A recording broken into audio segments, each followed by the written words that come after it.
Well, good morning and welcome to the first edition of Thursday Thoughts.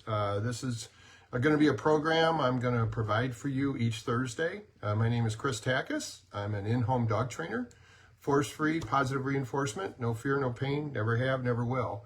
And I want to start doing this weekly so that you can find this to be a resource for you. So this show's about you, not about me. And so when you get an opportunity, whether it's right now or later on or whatever, please either as a comment below, or you can text me, email me or whatever. Let me know your questions and I'll be happy to address any of those issues with you from week to week. I do have a few things that I want to discuss with you now though, and hopefully you'll find those to be useful. And so the first thing I want to look at is lately I've been getting a lot of calls regarding the heat. Now it looks like we're starting to cool off a little bit. But heat is really a big stressor for dogs, okay? And I'm even finding it to get to the extreme where my Molly is starting to move. That's our AM staff. She was under the desk. And heat is a big stressor for dogs to start with, okay? Let's just look at that. Their average body temperature runs about 101. They also don't sweat like we do. They do a little bit in their pads and around their nose, but that's it. So they overheat much quicker, and actually heat stroke is a very big and legitimate danger for dogs, especially dark-colored or fuzzy dogs. And so what happens a lot of times too, this heat has been so extreme, we don't do a lot of the physical engagement with them. Maybe we're not walking as much and that kind of thing. Or we make the other mistake and we're too active with them outside, which can risk their physical health. So we end up not doing as much, and our dogs become bored and they become with abundant energy and they start to really have issues. So when you look at dog exercise and engagement, exercise needs to be in three areas is what I tell my clients. Physical, which is walks, tug of war, chase you around, play with the ball. Mental, okay, they love problem solving. Some breed types, such as herding dogs and things like that, have an extremely high intellect and active mind. They love problem solving. They need that engagement. And the third part of exercise for dogs is their nose. Their nose is 60 times stronger than ours, okay? And every dog, every day, at least for a few minutes, will sit there and say, I gotta go sniff stuff, which we don't have that drive. And so we've got to help them satisfy that as well. And the best way to do that is with walks. And so when we're not doing that physical side of it, sometimes even the sniffs suffer. So we have to then make up the difference. We want to do more mental engagement, more enrichment activities, training, playing find it, even in the yard or the house with treats, puzzle toys, Kongs, lick mats, these kinds of things. Another thing that I have found has been a byproduct of the excessive heat we had is I'm getting calls that my dogs are fighting, okay? And they're really just kind of stuck in that space and they've been inactive. Stress from heat is even true for us. We're kind of stuck inside sometimes and we're not happy about it. And all of that can be a really bad mix. So make sure that one, we're keeping our dogs healthy. We're not exposing them to the excessive heat for long durations at the wrong time of day. When it's real hot, you want any extended time to stop before 8 a.m. and start after 8 p.m. You got to try and get the sun out of here. But also then try to engage them in a way that we do more of the mental work to try and compensate for the physical, okay? So hopefully that'll be helpful for you. You notice also recently we've been posting just different activities, different ways to work on the ask please, which is kind of the term I use for working on impulse control with our dogs.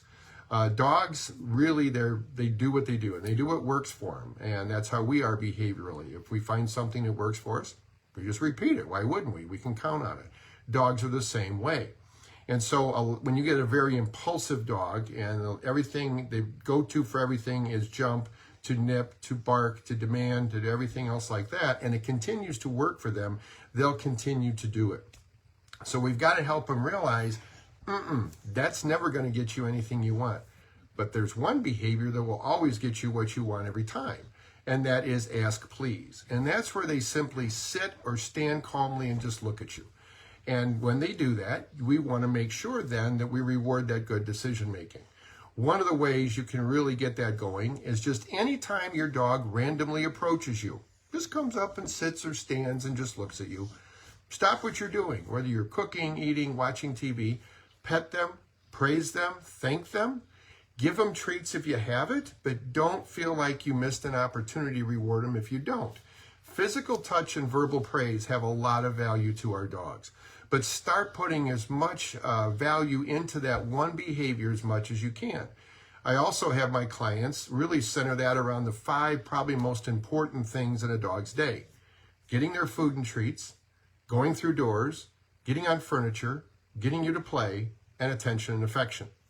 And so what you want to do is simply start that process from a distance from you and the stimulus. So if you were trying to get your dog to ask please to get their food, the further they are from you and the food bowl, the easier it is for them to wait until you set the bowl down and you say, okay, and then they can have it. The closer they are in the beginning, temptation's too great. They can't do it, okay? And so this is what you would do, but you've got to stay with it, all right? So like if I was going to give my dog food, I would tell them, leave it. And I set the bowl on the floor, they stay calm, and they get it after I go, okay. Now, if they even lean towards the bowl, even before it's on the floor, pick it up and start over. Pick it up and start over. You've got to be more tenacious than them. And eventually the dog says, well, wait a minute. I want my food. Every time I walk up there, they pick it up. So I'm going to try something different and just stay here. Well, when that always results, they ask please, and you saying okay, and they get their food. Eventually, the light bulb goes off, and they go, oh, I get it. I get my food right away if I just sit there and look at them, and they say that okay thing. All right. And what you'll start to see is when you grab that food bowl, the dog will sit there, look at you, and say, your turn. Because when the dog knows what they have to do to get what they want, they do their part right away. They look to us, and it's our turn to hold up our end of the bargain, okay? And so in those areas, getting their food and treats, going through doors, so whether going outside, inside, a crate is a door, a gate is a door, sit, wait, okay, only when they're calm up until the okay. Same thing when you've got, when you're going to get on furniture, when you want them to play, or they want to play with you, I should say, or if they want attention. And in those areas, there's no treats involved, okay? Going through the door is the reward. Getting on the furniture is the reward. Sit, wait, okay, and tap the couch. Getting you to play. They come up, you see they have a toy. Sit, wait. Okay, now we'll play tug. Now we'll play with the ball. If they start demanding, wanting to do it, hands up, eyes up, ignore that till they go calm, and they continue to get the message. The calm gets you to play. Same thing for attention and affection. On the approach, sit, wait. Okay, and then they get the attention when they're calm, okay? And the thing this gives your dog too is every dog after food and shelter wants a life that's very predictable. And to achieve that, they constantly watch for patterns. And when they realize that, wow, I get it, this is crazy. One behavior for everything, and I can always count on it. I sit, I look at him, I get everything I want. Got it. Your dog will become more confident, become a better decision maker, and overall, you're going to see that energy be better. We don't want robots for dogs. They can do silly things and things like that, but everything within due bounds, okay? So hopefully that helps you out. That was the message we've been trying to convey in some of the posts here on social media this week. One other thing I want to mention, and then I'll just probably give you a break till next week. My good friend and colleague in dog training, Drayton Michaels, recently put out a short film. Okay, it's a follow-up to the film that I actually participated and helped in, and that was The Price of Pain. And this one is called The Battle Between Positive and Pain Training. And so what this is New Jersey was trying to pass legislation earlier this year that would actually start to regulate the dog training industry and would have actually outlawed prong, shock, choke, things like that. And it gives the testimony of the pain training support people, the actual testimony they gave in committee, and then Drayton rebuts that. And so it's not so much I'm trying to advocate, though I am completely pain-free trainer. I really think it's a great objective way of looking at it, okay? When you listen to Drayton talk about this, yes, he's an advocate as well, but he's also giving you both sides. And I think it's done in a very caring way. I think it's done in a legitimate way and in a way to really educate people on this kind of thing. And so, give that a look. I did share that recently on the business page here as well as my personal Facebook page. So with that said, that's our short Thursday thoughts. Again, if you get to see this after the fact, thank you for watching. Please give me comments. Let me know what you think. And we can give this a new name too. Thursday Thoughts was something I came up with just so we could do this. If you want to call it something different, let me know. Again, it's your show, your information. I want this to be useful for you, okay? So with that said, I thank you much. Again, I appreciate you for watching, and you and your dog have a great day.